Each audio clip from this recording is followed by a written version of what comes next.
রাধে রাধে, সামনেই তো জন্মাষ্টমী, তাই ভাবলাম আজকে গোপাল সোনার একটি স্বরূপ সুপার ক্লে দিয়ে বানিয়ে ফেলি। আজ বেশ হিসেবে এই হোমিওপ্যাথি মেডিসিনের বোতলটা ব্যবহার করব। এই বোতলটার ওপর সুপার ক্লে ভালো করে বসিয়ে নিলাম। যেহেতু বডির কালার ব্লু লাগবো তাই ব্লু কালারের সুপার ক্লে নিয়েছিলাম। গ্রিন কালারের সুপার ক্লে দিয়ে ধুতিটা বানিয়ে নিলাম।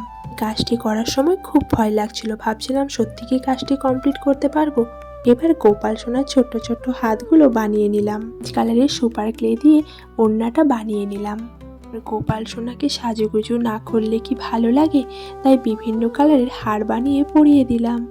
এরপর ইয়েলো কালারের সুপার ক্লে দিয়ে মুকুটটা বানিয়ে নিলাম। গোপাল সোনার রাজবেশ না হলে কি ভালো লাগে। ময়ূরের পালক ছাড়া তো গোপাল সোনার সাজ অসম্পূর্ণ, তাই একটু ময়ূরের পালক বানিয়ে বসিয়ে নিলাম। ও যেন আমার ফাঁকা ফাঁকা লাগছে, তাই ভাবছি একটু মাখনের হাড়ি বানাবো। এই মাখন ছাড়া তো গোপাল সোনাকে একদমই ভালো লাগবে না। এবার বলুন তো কেমন লাগছে আমার গোপাল সোনাকে।